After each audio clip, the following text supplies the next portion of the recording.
Hazardous materials can be found in a lot of workplaces doing a lot of good things.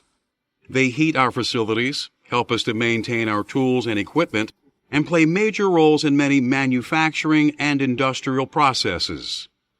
But these hazmats can also create serious hazards for us, especially if they aren't handled safely. That's why OSHA established the hazard communication regulation known as the HazCom standard. It gives you the right to know about any potentially hazardous materials that can be encountered in your workplace, and ensures that you have the information you need to handle them safely.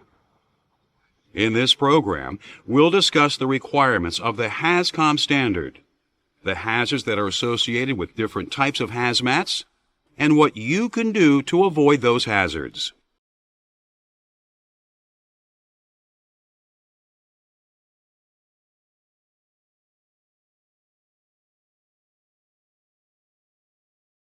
The Hazard Communication Standard was established by the Occupational Safety and Health Administration, OSHA, in 1983.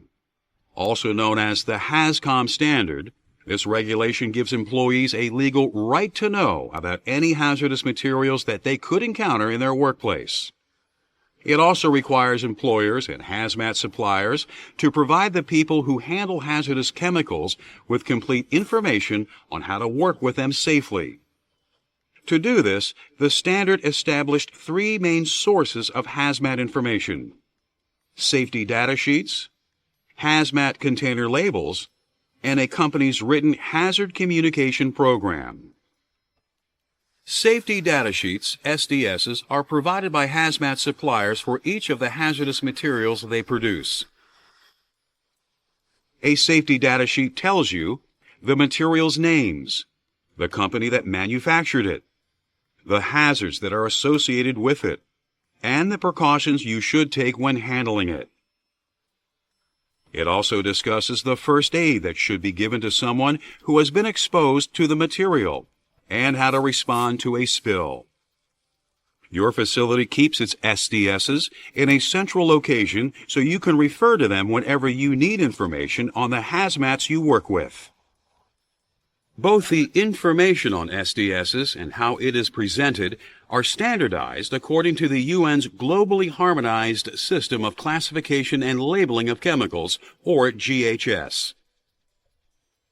The second source of information about a hazmat is its container labels. Under HazCom, hazardous materials labels are required to follow the GHS standards as well.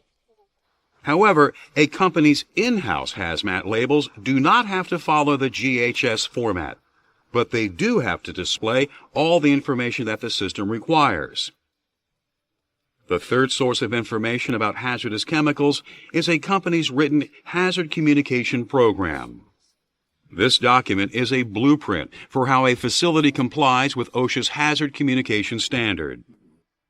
A hazard communication program will describe what hazmats are present on site, where they are located, how they are labeled, where their SDSs are kept, how employees will be trained in hazmat safety, and anything else an employee needs to know to work with the materials safely.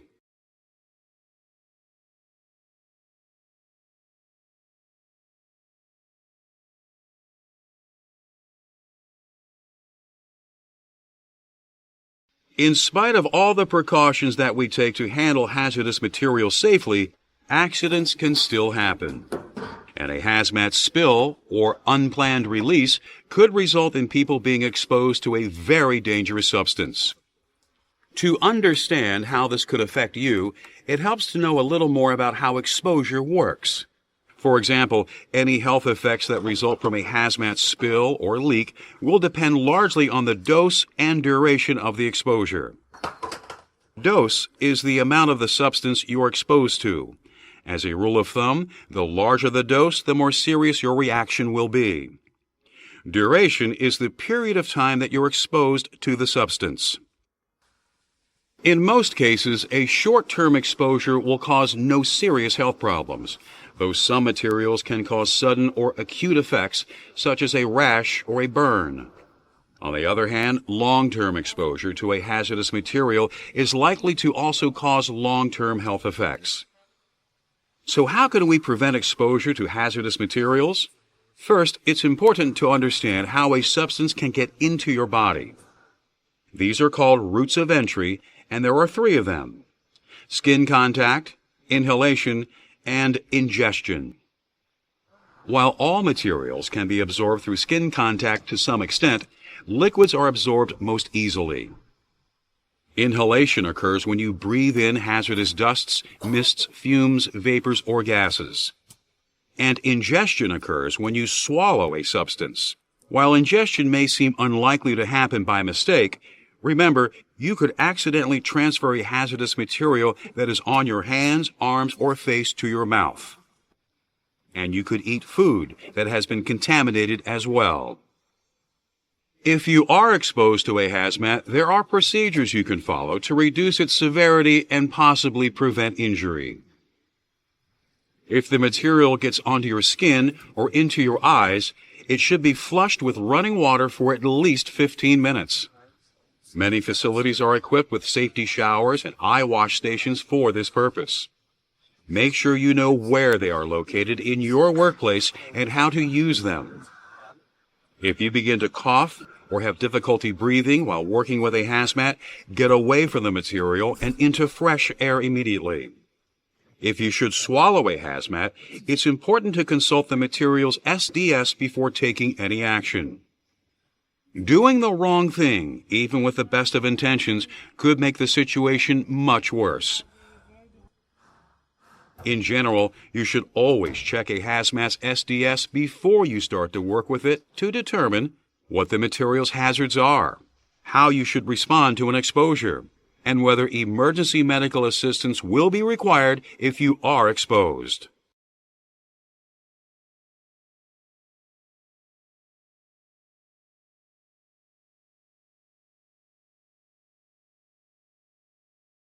To help you work with hazardous materials safely, OSHA's HazCom standard divides hazmats into categories. These are based on the types of hazards that are associated with them and the safety precautions that they require. 3 of these groups that can be found in many facilities are toxins, corrosives, and irritants. Toxic substances affect the organs and tissues of the body and disrupt important physical processes. People who are exposed to them can be injured, get sick, and even die. Toxic chemicals that are used in a number of industrial processes include formaldehyde, ethylbenzene, and hydrogen sulfide. Some of the pigments and solvents contained in the paints that are applied to manufactured goods can be toxic as well. So is the turpentine that's often used for cleanup afterward. Respirable crystalline silica is a toxic material that is used for sandblasting and in making glass, ceramics, and asphalt shingles. Silica dust can also be created on site when stone, cement, or concrete is cut or polished, such as during construction or remodeling activities. Another toxin you could encounter is asbestos. While it isn't used in many situations today, it was used in many older buildings before its hazards were fully understood. And it can be found in insulation, pipe coverings, wallboard, and even some flooring products. 2 other groups of hazmats that can be encountered in many environments are corrosives and irritants. Corrosives can cause serious, even permanent damage if they come into contact with your skin or eyes. Most of the acids and bases that are used in industrial processes are corrosive. These include nitric and sulfuric acid, caustic potash, and caustic soda. Bleach, sodium hypochlorite, and the solvent toluene are corrosive as well. Symptoms of exposure to corrosives can include redness and swelling of the skin, burns and blisters. Irritants that you can encounter in industrial settings include acetone, a thinner and solvent, ethylene oxide, a reagent used in some chemical processes, and methylene chloride, also known as dichloromethane or DCM, which is often used for cleaning, degreasing, and stripping. Exposure to these types of irritants can cause temporary inflammation of the skin, as well as swelling at the point of contact.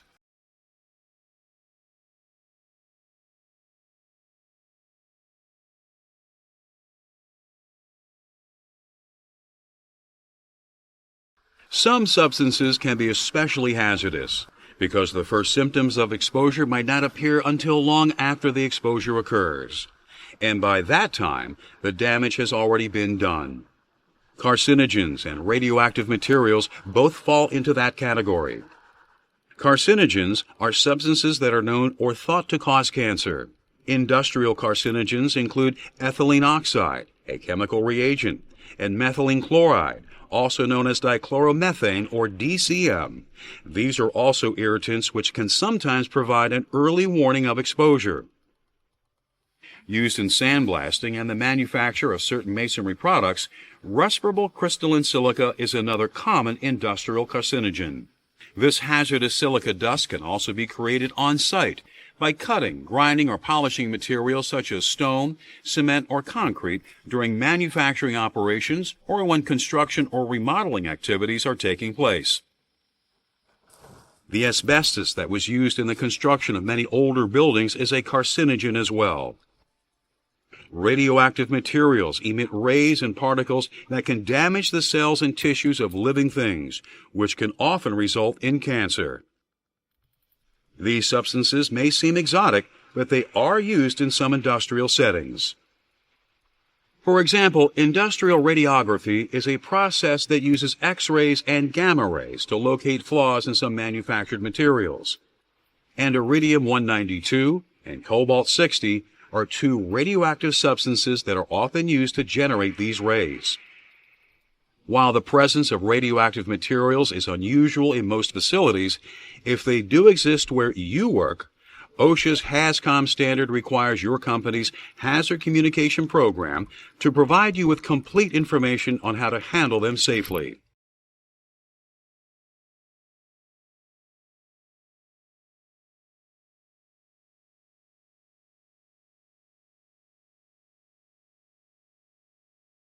Many of the substances that are covered by OSHA's Hazard Communication Standard are hazardous because they can injure or cause illness in people who are exposed to them directly.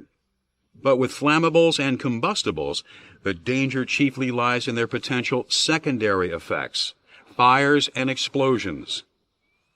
While flammables and combustibles are both materials that can burn, what makes them different from each other is their flash point. Flash point is the temperature at which a substance releases vapors that can catch fire. Flammables like gasoline have a flash point of less than 100 degrees Fahrenheit.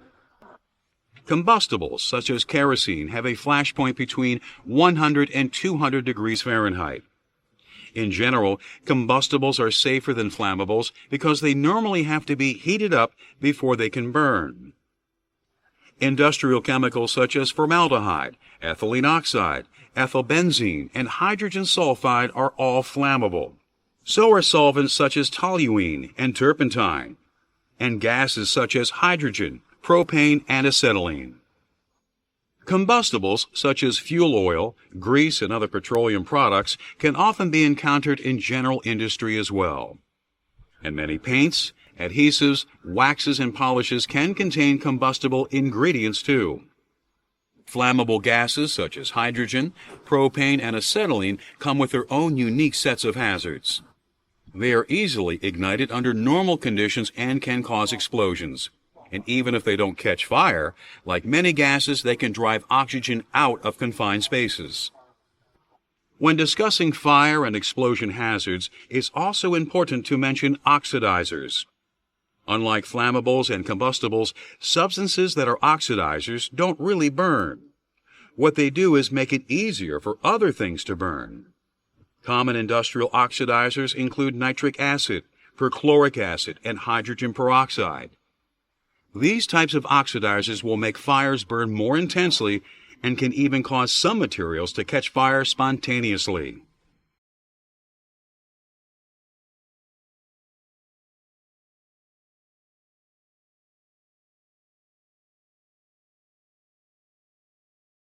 One of the things that OSHA's Hazard Communication Standard ensures you of is that you are provided with information about the precautions that you should take to handle hazmat safely.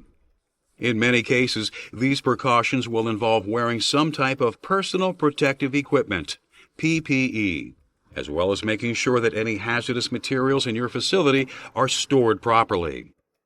What PPE you should wear depends on the material you're working with and the likely routes of entry that it can take into your body. Before handling any hazmat, you should check its SDS or your company's written hazard communication program to find out what type of protective equipment, if any, you should put on to work with it. In many cases, some type of PPE is required to prevent exposure to a hazmat through skin contact. Depending upon the chemical you're handling, this could range from gloves to an apron or even a full-body chem suit. Since our eyes are particularly vulnerable to exposure from chemical splashes, eye protection should always be worn when handling liquid hazmats. Remember that safety glasses cannot adequately guard against splashes. You should wear goggles instead. They make a tight seal against your face that helps to keep hazardous liquids out. For especially hazardous chemicals, you may need to wear a face shield over your goggles as well.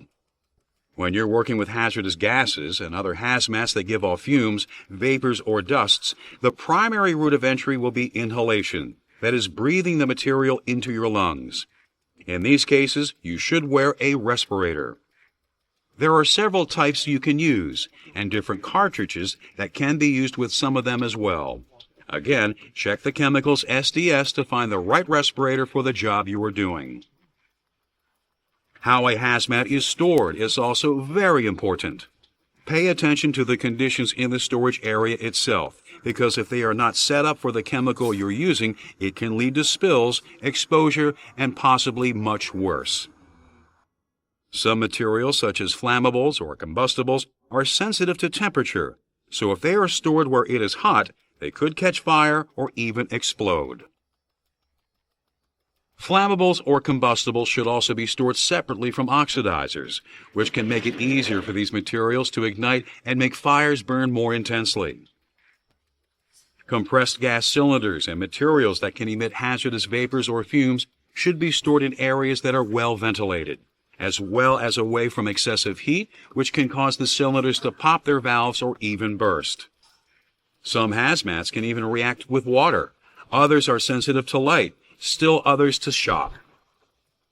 So if you ever have questions about how to store hazmats safely, consult their safety data sheets and your company's written hazard communication program.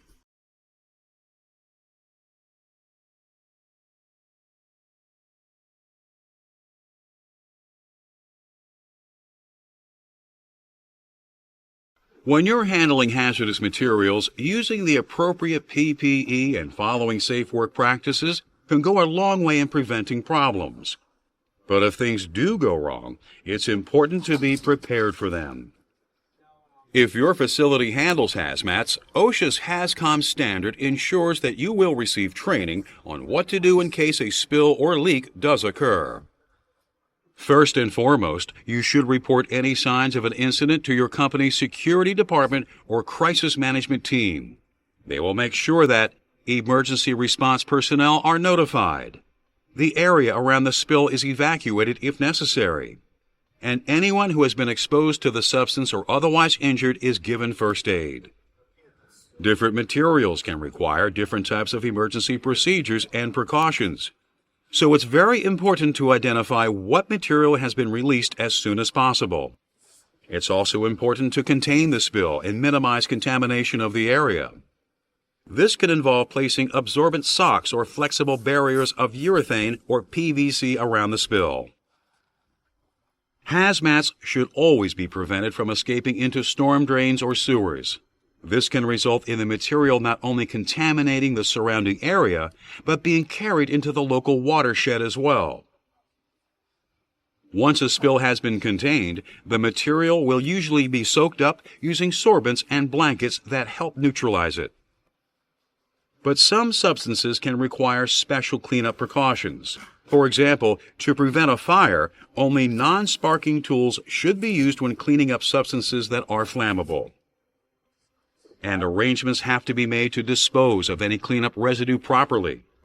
Remember, hazardous chemicals are classified as regulated waste and must be removed by licensed waste handling companies for special processing and disposal.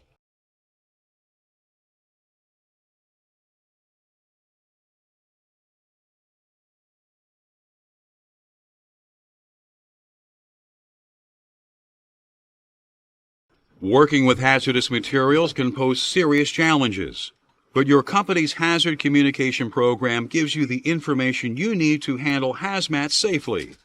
Let's review. OSHA's HazCom standard gives you the right to know about the hazmats that are present in your facility. Employers must create a hazard communication program that serves as a detailed blueprint for the safe handling of hazardous substances. Your HazCom program specifies the equipment and safe work practices that you should use when handling different types of hazmats. The program will also specify proper hazmat storage practices and emergency response procedures. Safety data sheets and container labels can both provide you with important safety information about the chemicals you work with. When you know about the hazardous substances that you can encounter in your workplace and understand the right ways to handle them, you can help ensure that you, your coworkers, and the surrounding community are kept safe from hazmats every day.